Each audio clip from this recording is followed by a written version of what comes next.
The ancient land of Judea lay on the eastern coast of the Mediterranean Sea, home to the Jewish people. From the time of the patriarchs Abraham, Isaac, and Jacob, the lawgiver Moses, and the kingdoms of Saul, David, and Solomon, the Jews had lived side by side with many of the great powers of antiquity. Tales told of their flight from enslavement in Egypt. They suffered the onslaught of the Assyrian Empire, a destruction and diaspora at the hands of the Babylonians, and an eventual restoration to their homeland with the aid of the Persian king Cyrus the Great, who ended the Babylonian captivity and helped rebuild the Holy Temple of Jerusalem. After Alexander the Great had carved out an enormous new empire, remade from the domains of the Persians, he died with no clear successor, leaving his empire to be carved into pieces by his generals warring against each other. One of these new kingdoms was founded by the general Seleucus, and so was named the Seleucid Kingdom after his memory. And it was under the sway of the Seleucid kings of Syria that the land of Judea would ultimately fall. The Jews remained a distinct ethnic community within this kingdom, retaining their unique laws and customs. But soon a conflict stirred to life within this ancient community, as some Jews sought to embrace new ways of life rooted in Greek culture, and others, reacting against, held fast to the traditions of their forefathers. Civil strife was brewing, which would soon grow into a conflagration when the Seleucid king himself turned a hungry eye upon the tumult in Judea. A story would ensue that saw the clash between old and new, between Jewish and Greek, between the Jews and a powerful monarchy. And the Jewish people would remember a signal event in their history, a remembrance we now know as Hanukkah. In the year 175 BCE, to the north of Judea in Syria, the Seleucid throne passed to Antiochus IV, surnamed Epiphanes. And when this happened, a new high priest was appointed to lead the Jewish community, one ruthlessly ambitious and sympathetic to the new ruler and the ways of Greek culture. This high priest, Jason, had paid well for the king's favor in his bid for the priesthood, and back in Jerusalem he erected a grand gymnasium in the Greek style, which the Jewish people took as a clear sign of his allegiance to their overlords and their pagan culture. Controversy followed the high priest Jason, and soon he found himself ousted in favor of his brother Menelaus, who was just as ambitious as Jason had been and won the priesthood by paying Antiochus Epiphanes an even bigger sum than his brother had. And after Jason had fled Jerusalem and regrouped, the stage was set for a civil war. He raised an army and marched against his own nation, took Jerusalem by force, forced his brother Menelaus to hide in the upper citadel of the city, and mercilessly put down anyone who had supported his claim. Eventually, Jason and his followers were repelled, and he fled in disgrace into exile once more. But this chaos proved only the beginning of the turmoil the people of Judea would feel. Before long, word reached the court of King Antiochus in Syria, and what he heard led him to regard the city of Jerusalem as a state in full rebellion. The royal army, led by Antiochus, took up arms to restore order and assert the power of the Seleucid throne over the Jews, and descended upon Jerusalem ferociously.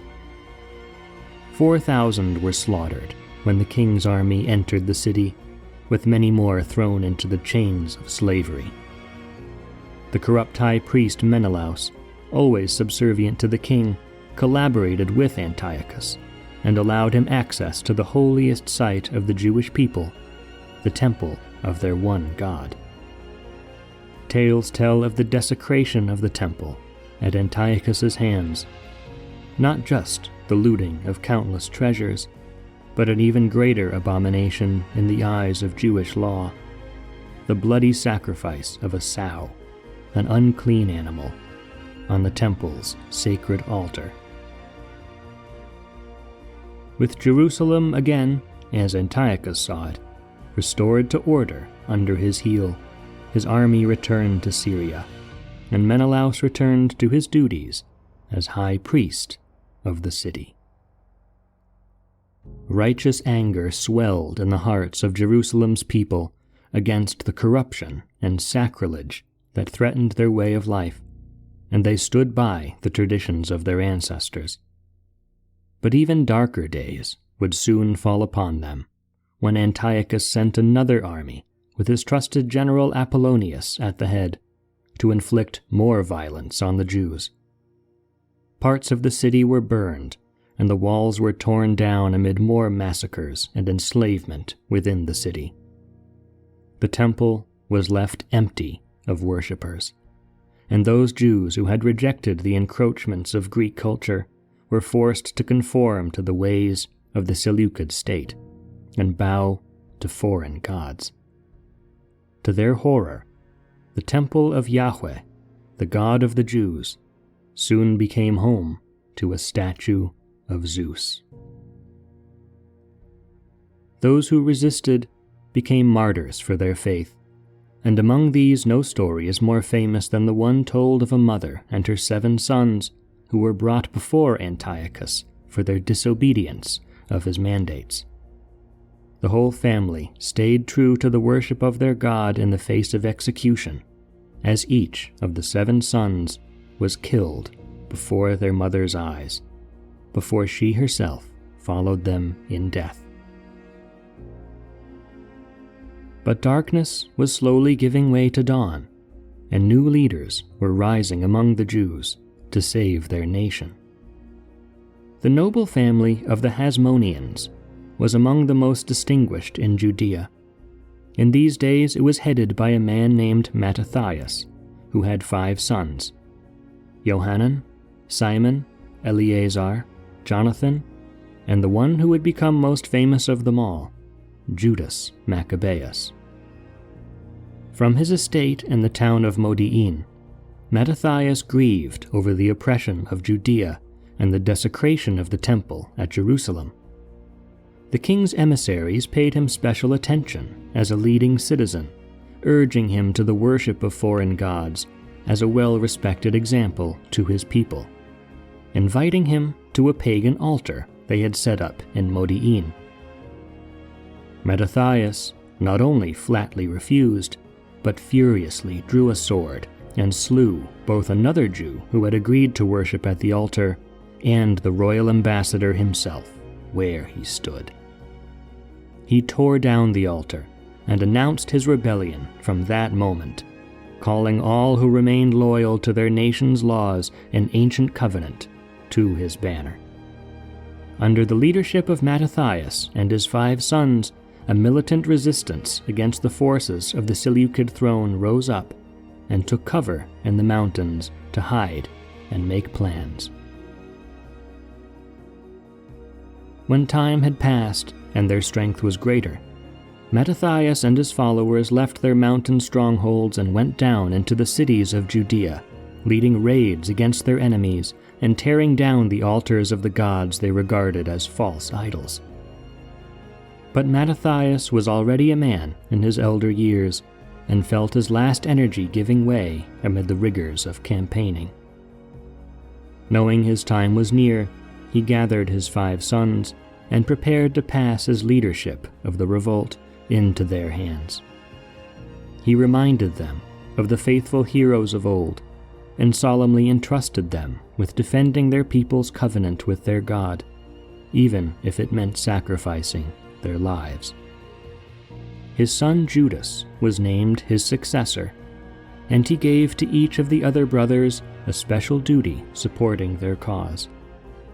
And with his blessings given, Mattathias breathed his last. Judas Maccabeus stepped into the lead and proved himself capable of carrying on his father's legacy, and his brothers worked tirelessly at his side in their sacred war. With a force not even 6,000 strong, the army of the Maccabees, as it came to be called, triumphed against the much greater forces of Antiochus and the veteran commanders who led them, first against the governor Apollonius, who had assaulted Jerusalem in the king's name years before. With Apollonius dead, Judas would wield his enemy's sword as a trophy of victory and a symbol of his vengeance. His victories made the name of Judas renowned through all the neighboring lands, and more armies were sent against him, only to be broken and driven in flight before his holy banners. As the forces of Antiochus fell further into disarray, Judas set his eyes on the greatest prize of all, the recovery and restoration of Jerusalem itself, whose people had been scattered and its temple left polluted and desolate. In the year 164, with ecstatic joy the victorious army of the Maccabees entered and was welcomed into Jerusalem, hailed as saviors from the tyranny of Antiochus's regime. Immediately Judas, his brothers, and his officers went up to the desecrated temple, which they found empty of worship, profaned by the pagan decorations of the occupiers, and overgrown with weeds from long neglect. On seeing the disgraceful state of their people's holiest site, they tore their clothes and cast ashes on their heads, overwhelmed with grief. But Judas soon turned his sorrow into strength. On that day, the 25th of the month Kislev in the Jewish calendar, the temple's restoration began. He chose faithful priests to cleanse the polluted sanctuary, pull down the altar desecrated by the king's minions, and build another in its place.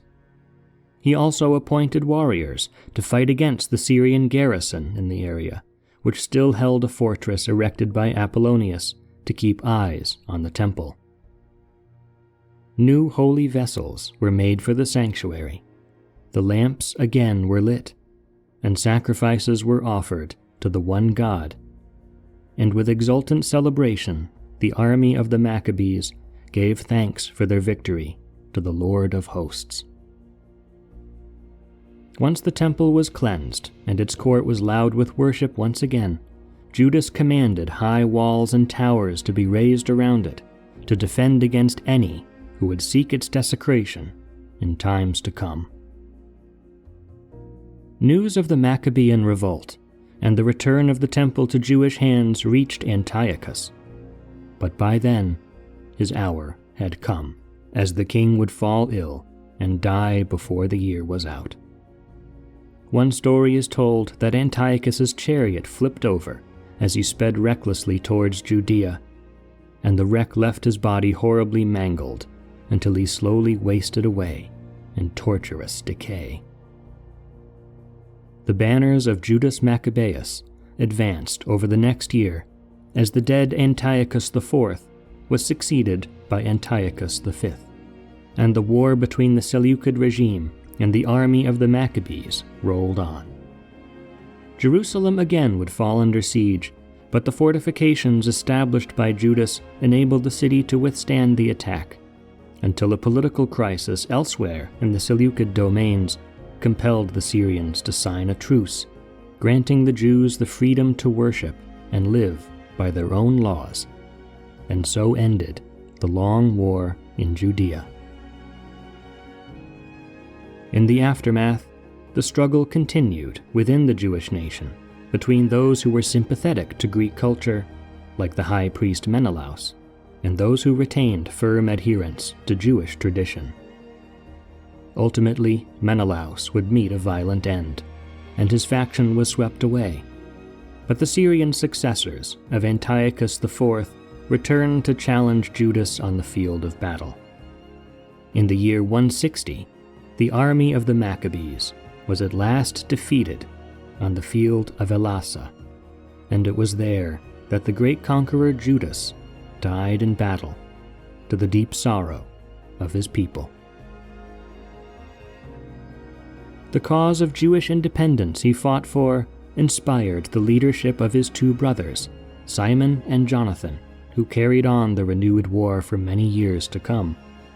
And at the end of this great struggle, in the year 140, Judea would triumph and win its recognition as an independent kingdom governed by its own kings under its own laws. The Hasmonean family of Mattathias and Judas would become the new rulers of the Judean kingdom, beginning with Simon. And the Hasmonean dynasty would endure for a century to preside over the final collapse of the Seleucid Kingdom and the continuing encroachment of a new great power to the west, the Roman Republic. The reclamation and purification of the temple by Judas and the Maccabees would be remembered by the Jewish people across millennia, consecrated in those ancient times as the festival of the dedication, which we still know by the Hebrew name of Hanukkah. The tradition of lighting the 8 flames of the menorah, an act symbolizing the glorious days of restoration, was passed down from that time. Legends tell that when Judas's men first re-entered the temple on the 25th of Kislev, they found only 1 jar of oil, enough to be burned as a source of light for only a single day. Yet as that light burned, the oil never gave out, and the miraculous flame endured 8 days as the temple was purified.